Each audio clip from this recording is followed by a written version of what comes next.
There are many powerful ways to improve focus so you can tune out noises that are distracting you. That's a good thing, because there will always be distractions. Some of those distractions are environmental, like background noise, and others are internal, like stress. Here's 11 amazing ways to stop stress. The trained, enlightened mind knows how to tune out distractions. The unenlightened do not. That's why Zen monks can focus all day, where most people have the focus of a fish. The slightest background noise can make the untrained mind lose focus. Distractions at home, at the office, school, or college can seriously affect our productivity, our inner peace, and our happiness.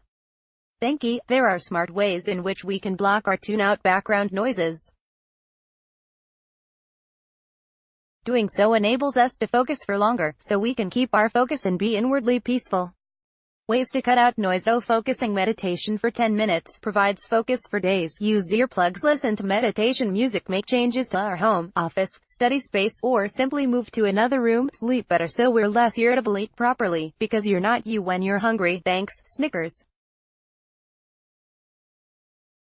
There are many excellent foods for focus. Avoid stimulants, which excite the mind and make us more reactive to sound and information.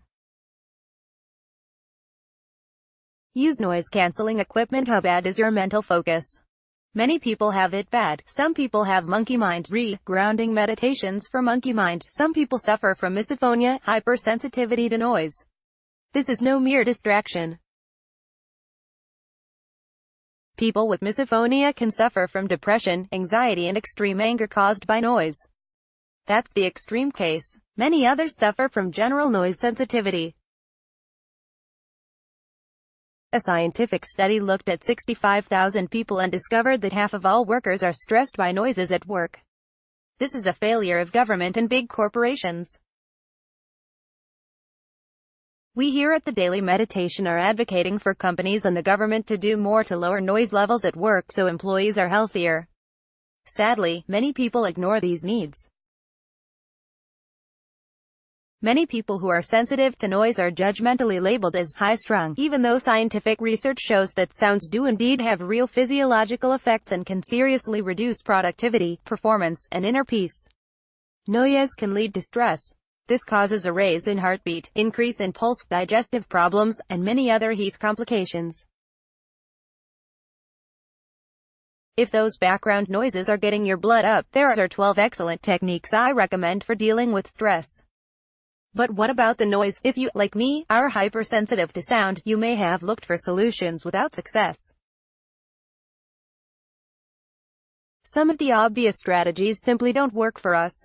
Headphones and earplugs can cause pain for people with ear complications. And it is not always possible to change our environment. When we are stuck with the noise, we must train the mind to be able to tune out those distractions. Research shows total waste of time due to distractions. Research shows we need to cut out distractions in order to improve productivity. A survey by Career Builder showed just how much time people waste at work. The results were as follows.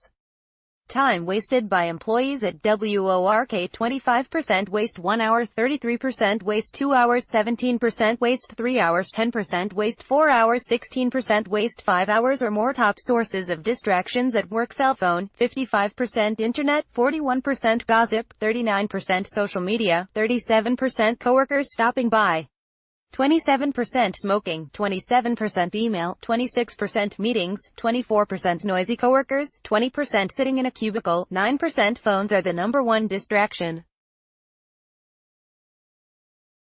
But why do people waste so much time on the phone? Focus stands for follow one course until successful. Essentially, this entire process is designed to stop you multitasking so you are more productive. Because focusing on one thing at a time is proven to be a lot more effective. Point 1. Meditate in the morning. For starters, when I wake up I'll meditate.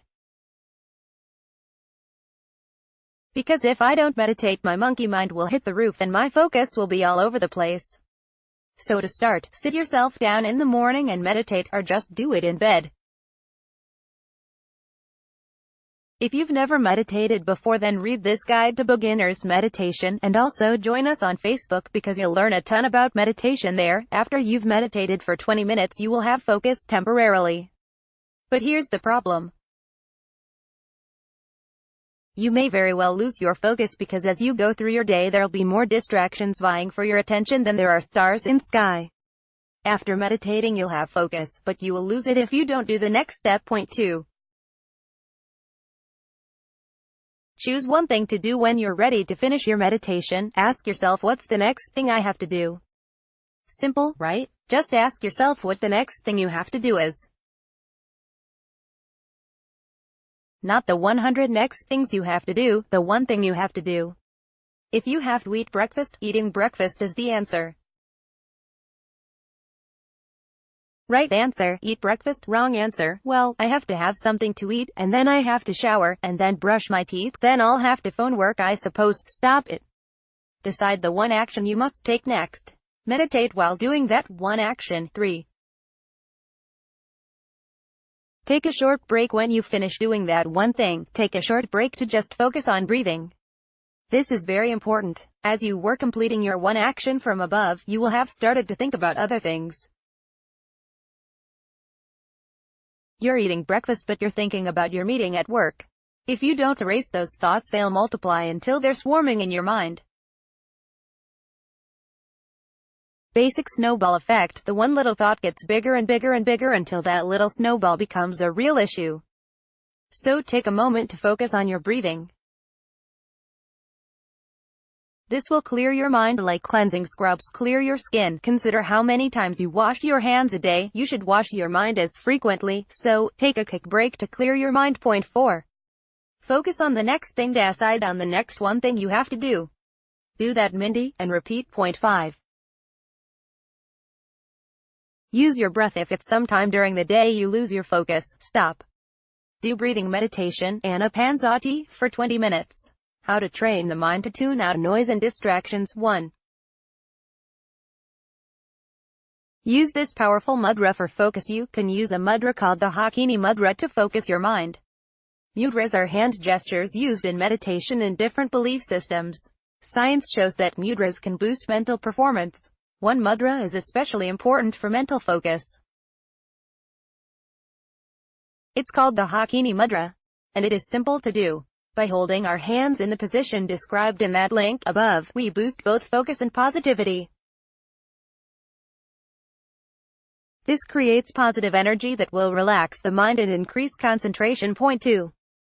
Learn to appreciate the sound. Human beings tune out sound using auditory selection. Auditory selection is the process through which our brains tune into important sound and tune out unimportant sound. People who are easily distracted by sound may have lower auditory selection skills than other people. This means they are less able to tune out noise that they do not want to hear. There is a way around this. The trick is to learn to accept the noise. Here's an example. Imagine you don't get along with a colleague at work. Let's call him Tom. Tom is a grouch and is often angry. Plus, he is always chewing gum. When you hear Tom chewing gum, you're reminded of his anger. So the sound of chewing gum actually makes you stressed because it makes you image Tom snapping at you. But what would happen if you weren't bothered by Tom's anger? You would be less sensitive to Tom's chewing because you're no longer bothered by the reminders of his anger. There is a root cause why certain sounds grate us. Weed out that root cause and you will be less sensitive to the sound. Point 3. Do the right kind of meditation. Many people are surprised to hear that meditation can cause hypersensitivity to light and sound. Read our guide to the health risks of meditation. If you meditate and you are sensitive to sound, there could be a connection. Some meditation techniques such as dhyana can potentially cause this sensitivity. If you use this technique, try switching techniques. I particularly recommend grounding meditations. 4. Plant your roots firmly in the ground. Have you ever noticed how there are times when you have excellent focus and times when you're distracted by the slightest gust of wind? How do we explain his aberration? It's like branches of a tree. The closer a branch is to the root of the tree, the less it will shake when the wind blows. The further away from the root we go, the more the branch will tremble and shake. When we are close to our root, we are more grounded and less likely to be disturbed. When we are too easily distracted, we need to get grounded again. This is easy to achieve. Take a walk, meditate,